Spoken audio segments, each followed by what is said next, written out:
Bonjour à tous et bienvenue sur ma chaîne. Aujourd'hui nous allons voir comment faire son engrais maison à partir des déchets de cuisine, donc à partir des restes, des épluchures, bref, tous ces trucs qu'on ne mange pas mais qu'il serait dommage de jeter aux ordures ménagères alors qu'on peut en faire quelque chose même sans jardin. Donc sans jardin, on va utiliser un composteur Bokashi. Alors ça s'utilise exclusivement en intérieur. D'ailleurs vous voyez le dimensionnement est assez réduit, ça passe facilement dans un placard. Et je vous rassure tout de suite, avec ce composteur, il n'y a pas de problème de mauvaise odeur. Je l'utilise depuis plusieurs mois, il est dans ma cuisine et il n'y a pas de souci. Mais ça on en parle plus loin dans la vidéo.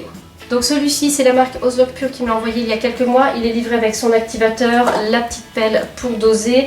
Ça c'est le petit godet pour récupérer l'engrais. Et puis on a le petit truc pour tasser les déchets quand on les met en place. Voilà, alors, oups. Donc je l'ai testé sur plusieurs cycles, ça fonctionne super bien. Moi j'ai un petit engrais liquide que je mets sur mes plantes de balcon, ça va super bien, ça fleurit, ça pousse, ça produit des fruits et légumes, il n'y a pas de souci. Alors par contre je n'ai pas osé l'utiliser sur les plantes d'intérieur parce que l'engrais il a une petite odeur, je ne sais pas, je me rends pas bien compte si elle s'estompe.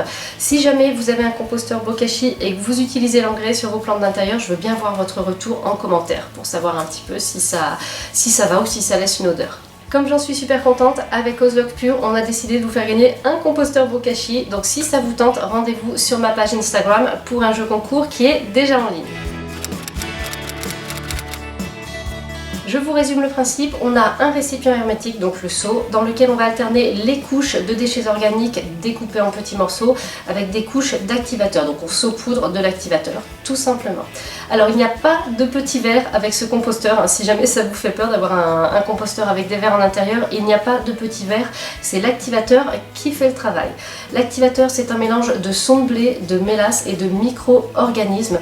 Donc tout ça, ça permet de déclencher la fermentation en anaérobie. Donc c'est pour ça que ça fonctionne dans ce petit truc hermétique. Ça commence à décomposer les aliments, à décomposer les déchets. Donc on ajoute nos déchets et notre activateur au fil des jours et au bout de 2 semaines, ça y est, on peut récupérer la première tournée de liquide de fermentation. Donc ce qui sort de là, on récupère ça avec le petit robinet que vous voyez en dessous.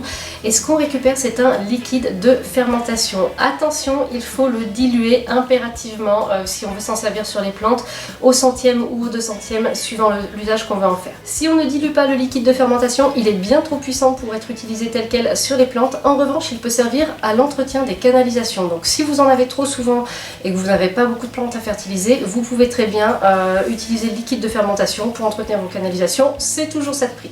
Je vous ai expliqué le principe, maintenant je vais rentrer un peu plus dans le détail avec des questions-réponses que vous m'avez posées en message privé à propos de ce composteur. Je vous le promets, je n'ai aucun problème d'odeur avec mon composteur Bokashi, aucun souci, je m'en sers dans la cuisine, il n'est pas dans un placard, alors j'aime autant vous dire que si ça sentait, je m'en serais rendu compte. Alors évidemment, quand je l'ouvre pour le remplir, forcément il y a de l'odeur qui sort, mais vous refermez, vous ouvrez la fenêtre pour aérer et puis c'est bon, ça s'arrête. Quand je récupère le liquide, toujours après je passe un petit coup d'éponge sous le robinet pour qu'il ne reste pas de traces de liquide. Et il y a un truc à savoir, il faut vider le liquide tous les 3 à 5 jours. Sinon ce qui se passe c'est qu'il va remonter en fait parce qu'il va s'accumuler, donc il peut remonter dans les déchets et là on peut commencer à avoir éventuellement des mauvaises odeurs. Donc ça c'est le truc à savoir, tous les 3 à 5 jours on le vide. Le composteur Bokashi traite la plupart des déchets de cuisine et même un peu plus que ça.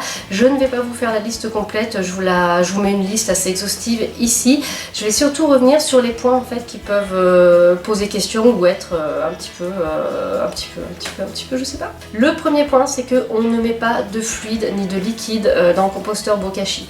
Pas d'eau, pas d'huile, pas de sauce. Moi, même les compotes liquides de loulou, s'il y a un reste des fois qu'on a oublié, etc.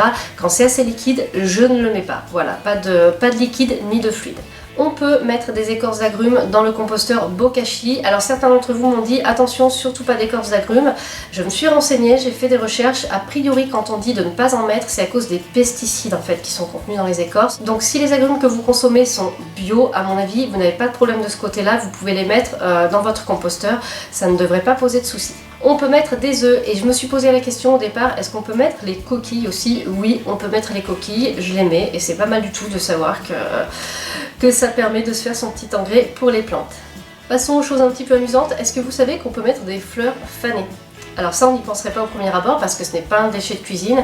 Alors par contre, en revanche, on ne met surtout pas de plantes malades. Et ça tombe sous le sens, on se met une plante malade, déjà ça peut peut-être pourrir ou quoi, ça peut peut-être se retrouver dans l'engrais, enfin on ne met pas de plantes malades dans le composteur Bokashi. On peut mettre aussi des os, mais des petits os, pas les gros os. Donc après, où est la limite entre petit et gros, je ne sais pas, mais en tout cas, un petit os, un petit machin, ça vous pouvez le mettre sans souci dans votre composteur Bokashi.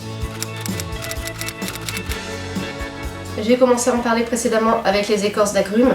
Si votre alimentation est bio, uniquement avec des aliments bio, et bien nécessairement je pense que votre engrais est bio puisque mis à part l'activateur on n'ajoute rien du tout. Après, donc ça vient de votre alimentation, c'est vous qui voyez suivant ce que vous avez comme alimentation. De toute façon, bio ou pas, il s'agit d'un engrais naturel puisqu'on fait à partir de nos déchets de cuisine.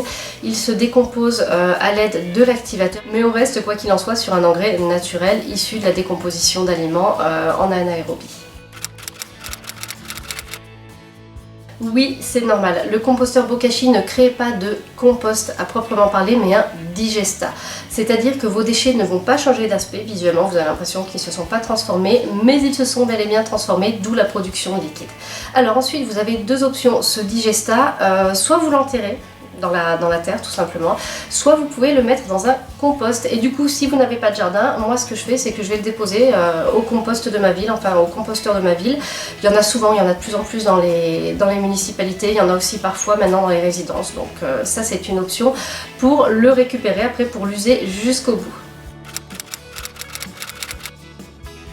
Pour que le composteur Bokashi marche bien, il faut que les déchets soient assez variés. On imagine assez bien que si on ne met que du marc de café, des coquilles d'œufs et du pain par exemple, et bien dans ce cas-là, on a quelque chose quand même qui est un peu sec. Moi j'ai beaucoup de déchets de fruits et légumes et j'ai toujours du liquide, donc je pense que ça c'est assez important d'avoir ce genre de déchets de fruits et légumes. Je pense que ça aide à produire du jus. Donc à savoir qu'il est conseillé de mettre au moins 3 types de déchets différents dans le composteur Bokashi pour avoir un liquide de fermentation équilibré.